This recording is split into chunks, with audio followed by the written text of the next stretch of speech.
Good evening, everyone. Welcome to the post-mortem of the Chelsea game. Man United won, Chelsea won.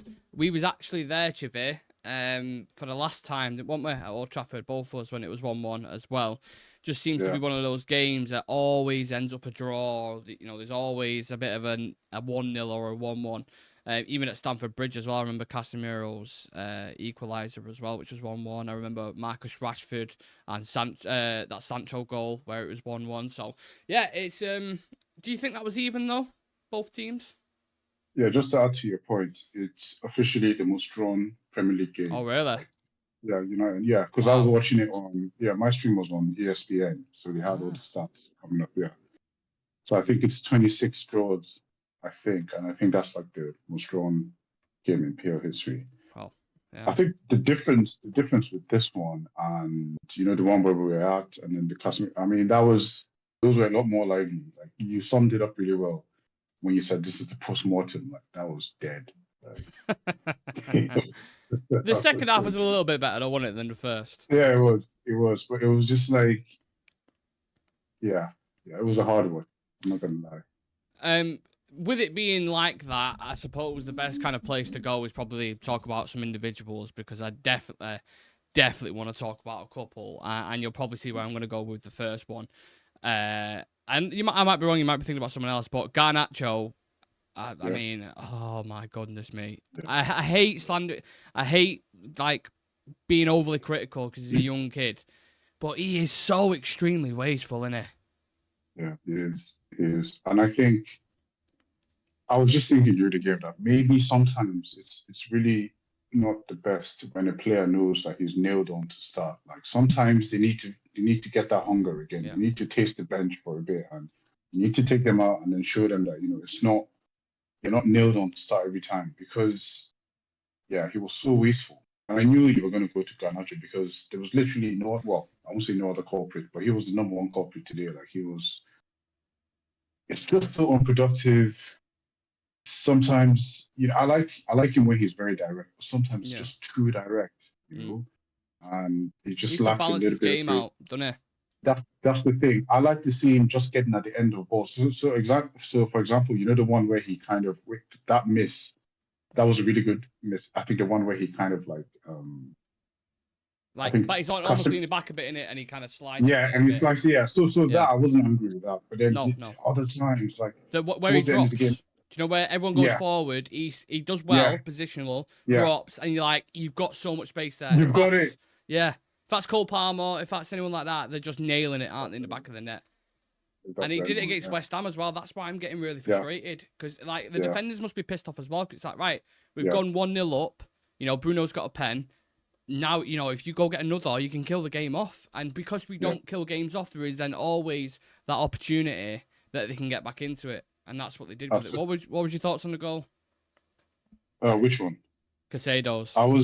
Casado's, yeah, that was good. I mean, I saw Adam say like no keeper should be beaten there. Like I get it, but then like I don't think you could really put that on Nana at the time, because like it's one of them ones where there's a lot of players in front of him. No one actually expected him to hit that way, and it was literally at the edge. Like it was a good goal, man, really good goal. But I mean, it was kind of fair, because it was like I don't think anyone deserved to win this one. No, yeah, I'd probably agree with that. I just think from United's side, I think Chelsea underperformed slightly for how they've been, because I watched the performance against Liverpool, and even though they lost that game, I could still see things in that where I was like, they look good. They look really good. Yeah, they look. There was moments. I mean, the first half, the best moment was Cole Palmer's touch that took like 3 players out of the game. I was like, unbelievable. 2 players, yeah, absolutely. And there was a couple of times, Martinez as well, where he was kind of flicked it over. And do you think that was a red card? Because Gary Neville was screaming for it, wasn't he? I don't know. Can you not remember? I remember. Right. I know exactly what you're talking about. Yeah, but like maybe it's just bias, but I've seen people get away with that. It's 50-50. It's one of those ones where if it's a red card, you can't really complain, and if it's not, same thing. It's like I've seen both scenarios where sometimes it happens and then the player gets away with it. So I think we needed a little bit of luck. So I'm happy that he didn't get that. Well, you could argue that when Bruno Fernandes got sent off against Spurs, that was similar, where he was kind of going away and his foot glances it. Do you know what I mean? exactly. That kind of motion, Yeah, slow yeah, motion. yeah, And then obviously they yeah. apologised for that. So I don't know. I was like 50-50. I was like you. Like if you get sent off now, I don't think I can really have a You kind moan of get it. about it. Yeah. I Hmm. understand it, and it's towards the end of the game anyway, so it might not have been that significant. I wanna go over to another individual. This is going to be all over the place, this review, because like I said, the game itself wasn't great, but so it's going to be more individualist kind of focused. Ugarte, what do you think? I get it with him, but until the new manager comes in now, Yeah, regardless of if it's Amarin or whoever, like I would just love to see him deployed differently. Now in this system, it's really hard to judge, man. It's really really hard to judge because like what I see a lot of times is that our players get isolated a lot, and yeah, sometimes yeah. So whenever you don't have enough players around you, so because we were outnumbered a lot in the midfield as well. Like lots of times, it was like a sea of blue, and then it's just Casemiro and Ugarte in the midfield. And sometimes, but yeah, he didn't have the greatest of games. I do see some of the instincts. I see, but he didn't look like 60 million today. Let me no. just put it out. Yeah, Particularly on I'll the just put it ball, that way. I thought there was a lot of passes that were Yeah, wayward. I mean, but he did one where it was like switched it to Marcus, and it was really effective when we got in behind. But I think yeah, it but outweighs, yeah, like yeah, when, that was just one. yeah, yeah, That's just one. that's what I'm And saying. yeah, a lot of times it was kind of like last ditch. Some of the passes he was making, and it was yeah. So I want to be critical, but I want to just reserve judgment until Mm, the new until we see him in the new system, and then I'll be like, okay, mm, let's. But today he didn't do it. He didn't look 60 million at all. mm. I think in general that, like we said, we can discuss individuals and certain people letting the team down or whatever. I just think the front three are letting United down. Really letting United down. I think Rashford's chance. I know people say it's kind of hard, but someone alluded to Ronaldo at Spurs, where it was a similar back post chance, and Ronaldo converted it Mm. straight off the bat, and Rashford's kind of Yeah, snatched at it a little bit, lacks a little bit of yeah. composure. Højlund had an interesting battle equally with the centre back. Sometimes he was winning it, sometimes he got a bit pinched, but I don't know. I just don't think that front three would it even terrify, because I feel like the No, defenders can just go, we can let him in anyway because they're not going to score. Do you know what yeah. I mean? Individually, these are three really good players. But then when you have three direct players, like there's no creativity. Every time they get on the ball, the first instinct is to shoot. No one's actually looking out for anyone else unless they don't have that option.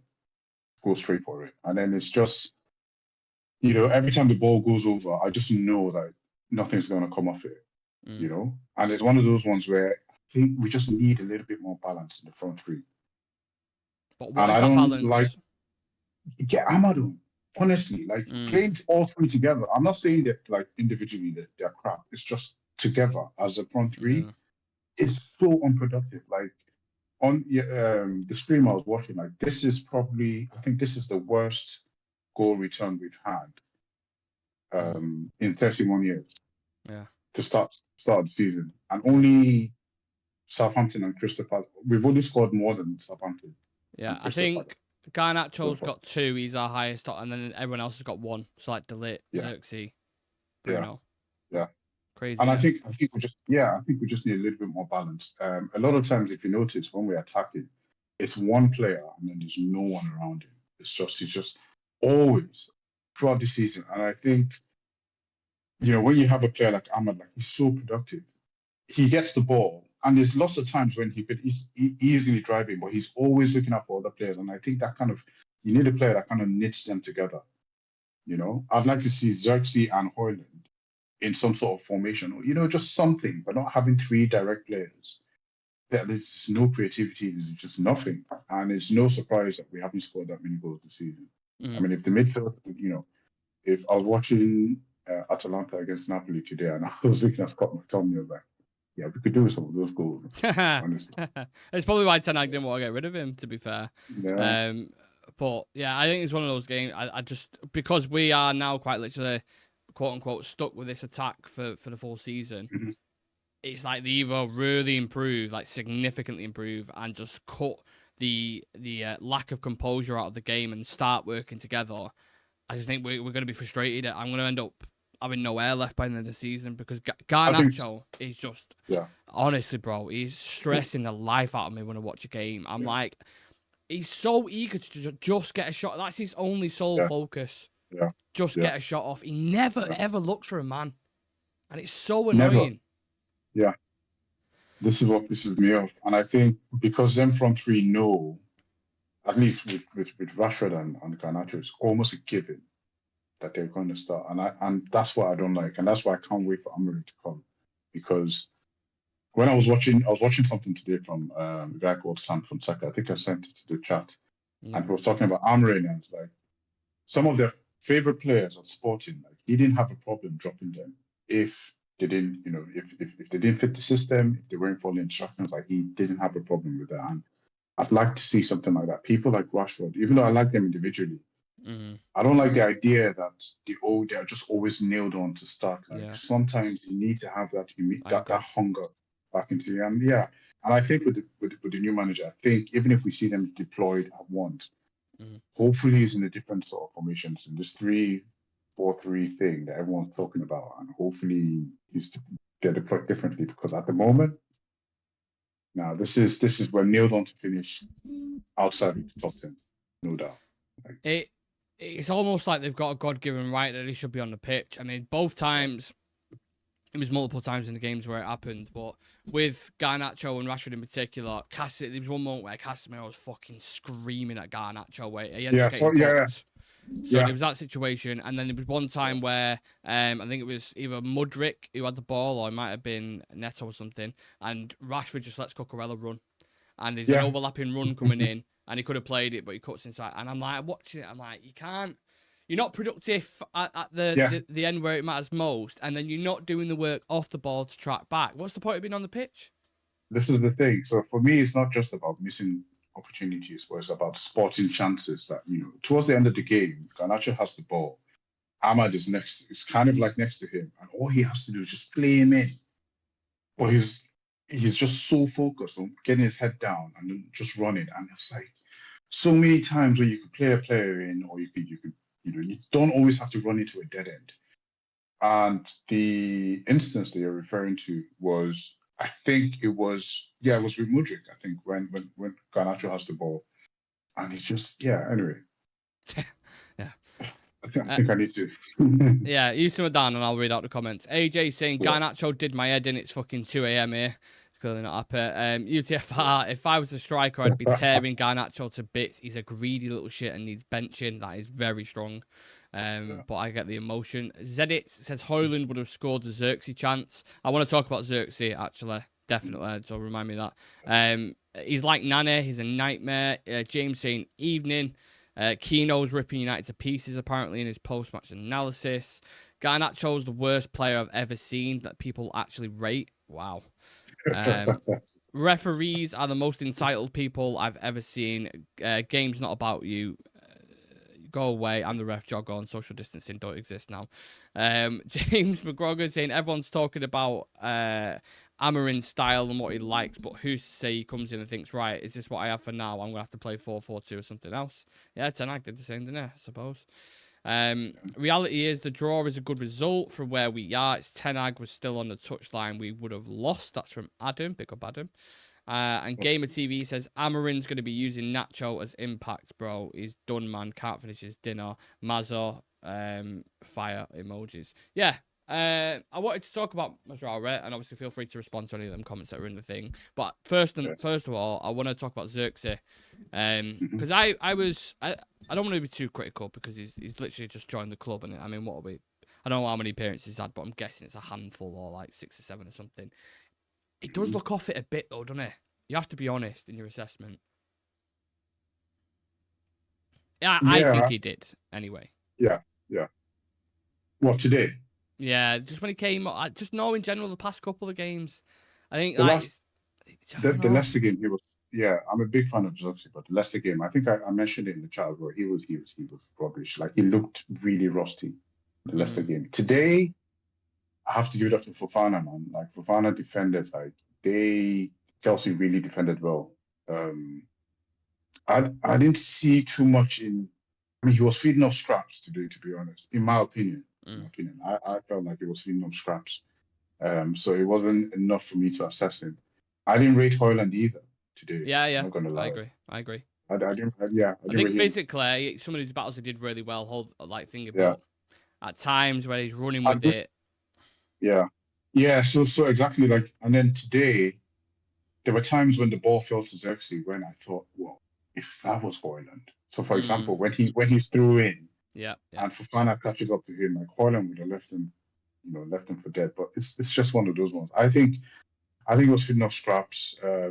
He was, Chelsea were double teaming the striker the whole time, whether it was Hoyland, whether it was Xerxes, they were double teaming with the centre back. So it was really difficult, So, but I get what you mean, like, but I still think there's a player there, and I think in a different system where it allows where there's more, where we're playing more as a team, where there's more triangles, more people around him to bounce off. I think it would be perfect. I think it'd be perfect. But yeah, I do get the point because sometimes he does come across as a little bit underwhelming.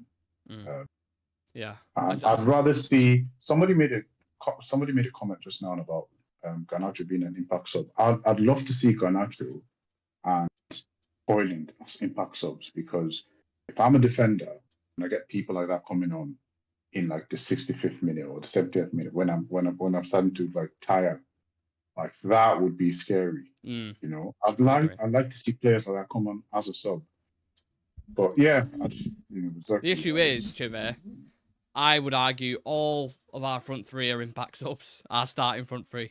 Yeah. Do you know what I mean? So then who starts? Yeah. That's the issue. No, they are. Yeah. But, yeah. I think that's it. I think actually he is a bit underwhelming to be fair, but I think I'm willing to give him time. I do. I'm definitely willing to give him time. I'm not being overcritical, but I'm just saying I think because we're so desperate for results now, if we're winning, the majority of the games and he's coming in and he's having the odd 20 minutes there, it's much easier, I suppose, to come into an environment where, you're not too the focus isn't too much on you because you're winning games, so it's easy to settle in. Do you know what I'm saying? A couple other places I want to go. So another thing I picked up on during that game was set pieces. And we had one right towards the end as well with Bruno Fernandes. We had a couple of free kicks. He either hits the fucking wall every single time on a free kick, or he hits the near post every time from a corner. That is an issue, isn't it? The delivery from set pieces. I just think it's no way near good enough. You look at like how effective Arsenal are off them, for example. Even City get quite a few goals from set pieces. Like it can be, and it can accumulate up to 20% of your goals. I'm not saying they are the most important things in the game, but you've got to get the delivery right to give them half a chance. Yeah, I mean we're not even creating half a chance with them. I think we scored one this season from like a set piece in one of the games. Was it Delit? Yeah, Delit Southampton. And that was and when it happened, it felt like. Yeah, it felt new. Yeah, I was like, what's going on here? Like, it didn't feel normal. I just don't really, I don't expect much from set pieces these days. Did you see Cole Palmer's delivery though in the game as like a reflection to see how it should be played in? Yeah. He plays about twice on a 2 pence for the striker or defender or whoever it was. Yeah. We can't do that. We can't do it. Yeah. Yeah, it's one of those ones where I don't know what they're doing. Is that guy still there? Eric Ramsey, I think his name. No, he went. He left. So we got a new set piece. I mean, they're all doing celebrations on the sideline at the moment, aren't they? Which I don't really understand, to be honest. But it's just, I don't know, it's annoying because in a tight game like that, my point is, I suppose I'm trying to make is the set piece can be a difference. As we saw, penalty. We scored a penalty. Yeah. It shouldn't be, but in a game like that, it can be. So that's why I'm just annoyed because every time I have no hope whatsoever when Bruno Fernandes steps forward on a thing. I'm just like, even my girlfriend said it to me. When he take a free kick, she went, "This is going to hit the wall, innit?" And I went, I don't know, I reckon Marcus might have a crack at it. She went, no, if Bruno takes it, it's going to hit the wall. And it hit the wall straight away. And she was like, yeah. Do you know what I mean? Yeah, the last three hit the wall. The last three, I remember clearly. Yeah, hit the wall. One of them deflected and then obviously caused the goal against Leicester. But then, the last three, I remember. We got Tim99 saying Garnacho's just turned 20. He will have bad games. I get it. But then it's the coach's prerogative to take him off, innit? If you just keep playing like this, you need to know how to manage him, when to play him, when to bring, use him as a sub. That's what the coach is literally paid for. I think. Yeah, and also, there's no players above criticism. Like, Yeah. I think when players play badly, criticism is should I mean they should be criticized for it, and I think they should definitely let him know in the changing room today. Like, that's just unacceptable. Yeah, Honestly. I agree. Gamer TV saying, give Rude time with Xerxes. Amarin should appoint Rude as a coach permanently. He'll drill those two. They need experience, guidance to become elite up top. James McGregor says, especially if a fullback is on a card, Chivy. I don't know what that was in reply to something you said potentially. No, it was. I think he was referring to the Casemiro incident. Okay. Was it? I think so. Maybe. We need to get the big Mara Fellaini back to coach Xerxes and using that physique. That's funny. That's funny. Yeah, for a big lad, he's not great, is he, with his in the air, to be fair, winning battles. The amount of times Palmer was loitering with about 5 yards square of space and Chelsea didn't give him the ball was frightening. Great point.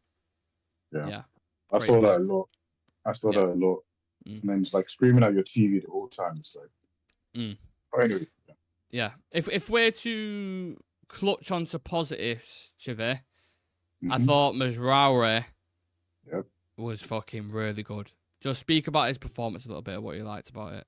No, he was on it. He was on it today. Like, and I really felt bad for him. Like the last, I think the foul in towards the end of the game, where he goes past Neto and Neto literally drags him down, but then the foul is given against Ghana. Yeah, I was like, what the fuck? Yeah, and which absolutely was not a foul. But overall, Mazraoui was just on it today. Like attacking, defending, intercepting. Like he was totally on it, and it's just frustrating to see sometimes when our defense is comfortable and we're getting that right at the back, but then we just can't go up top and finish, which is really, really frustrating. Because to be fair, like even though we've been crap, we've actually had quite a good defensive record so far in terms of like, we've conceded goals, but like we've had clean sheets. Apart from we took 3 against Liverpool and Tottenham, which that's what happened. But apart from that, we've been all right. Like, and sometimes goals change games. Like if we can just go ahead and just convert some of these chances, it's easy for us to just build on that. But yeah, Mazraoui was perfect, honestly. Best and player, if he can do this, top player, man. Mazraoui, even De Ligt, to be fair, like De Ligt. Yeah, he was good. He had a little bit of a slip where it could have been costly with Jackson and setting up Enzo. But apart from that, even Leacher I thought was better today. Yeah. A couple of times it was a bit rash, which I don't really like. But defensively, I didn't really have much issues, I don't think, from what I remember. Like the back of my brain. I even thought Casemiro and Bruno was relatively good. Yeah. They was okay. It's Bruno that front three, man. We're getting back. We're slowly getting back. Bruno. I agree. Slowly. Yeah. Because he's a lot more advanced now. He's a lot more advanced. Yeah. So it's like, we're getting that Bruno back slowly.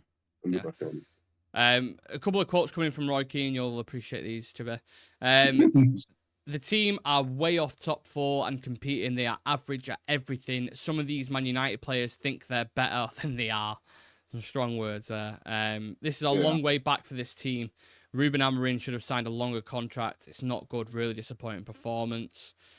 Yeah, he's unhappy with that, which I get. I'm unhappy with it. I just think because of how bad we've been, I'm looking at a draw against Chelsea who've been flying, and I might be wrong for doing this, but I always feel like that could have been a lot worse given how we played. Yeah, it could have been worse. I'll take it. Something to build on.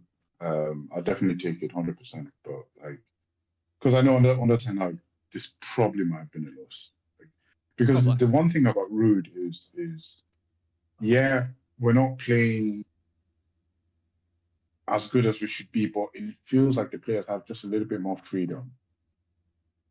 Is that not worry you that it takes an interim to come in and release that life? Because it happened under Ole.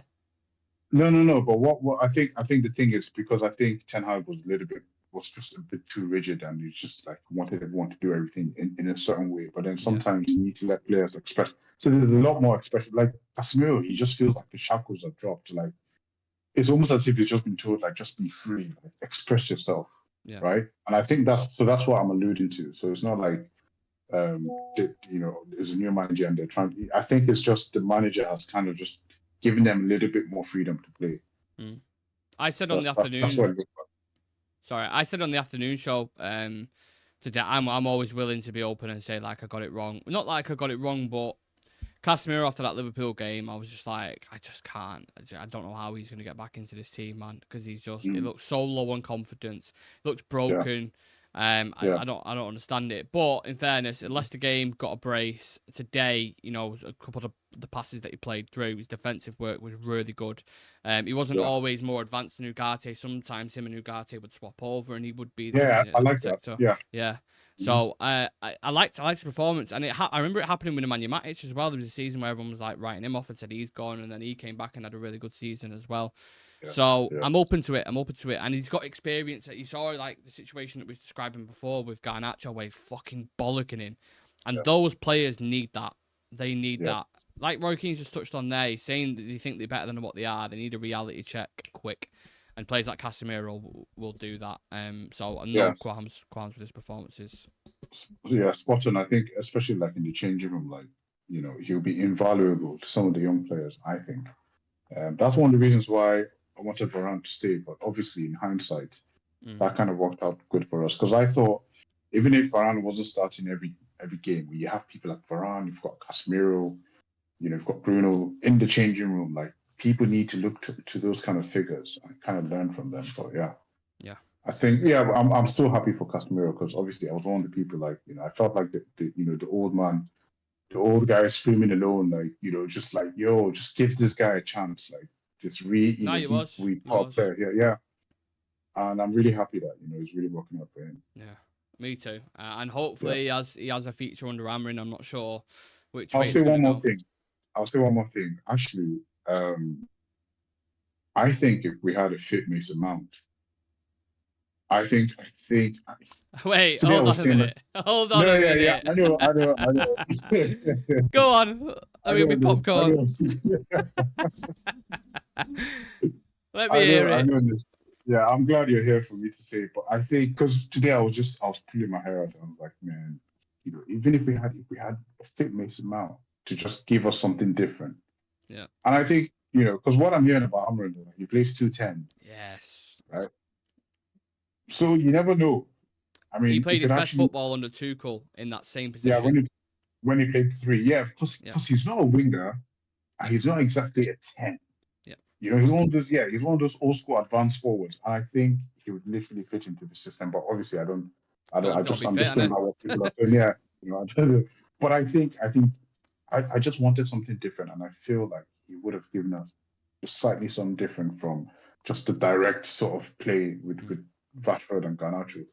And for the first time, I was like, Jesus, I wish. I wish. Just options in general, because you look at it like people might have been saying at the time, take Garnacho off, but Ahmad had already come on. Yeah. So there's no one else. There was no one else. Literally. There's no one else. Dingy is injured. Anthony. Yep. So that was it, really. Yeah, there's no one else literally to come on. Just to round it off, just to kind of end the show, 12 points from 10 games means it's the worst start to a league season for United since 1986-87. I mean, these stats coming out every week. It's literally a new thing. So, yeah, it just doesn't... Basically saying it doesn't mean it's great, does it, at the moment? It's a reality check, I suppose. To pull up the league table, just to see where we're at. I mean, I doubt we've fucking moved, but I'll have a look at it anyway. We was 14th, and now we're 13th. Way! We're above West Ham.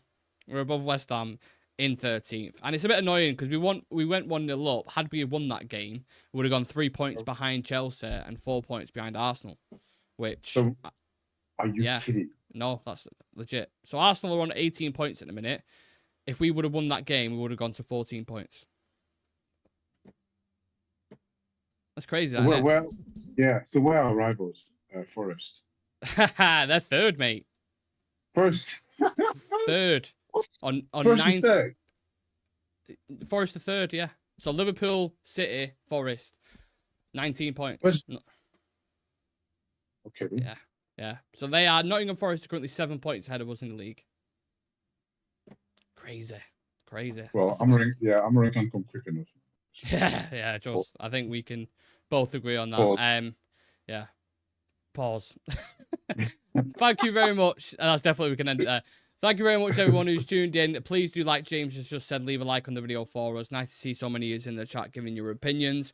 Civir referenced someone before called Sam, I don't know how to pronounce his second name, from Sheka. And he is on the channel tomorrow. So anyone who wants to know anything about Ruben Amorim, Sporting Lisbon, what he'll do at Manchester United, his tactical insight, really, really, really good. And he's going to be on he's a sporting fan. He's been like a sporting fan all his life. Yeah. And do you know what? Someone in the chat, I don't know if UTFR is still in the chat, he said, I've watched loads of his stuff, really good. So, yeah, I can't wait to get into it. And, appreciate you guys. Come and join me tomorrow. I do pros and cons at some point as well. I got loads of content coming up. So, yeah, turn on the notification bell, smash the like on the video before you head off, and subscribe to the channel. Big thank you to Civir. Big thank you to everyone else. Let's see what the future holds for Manchester United.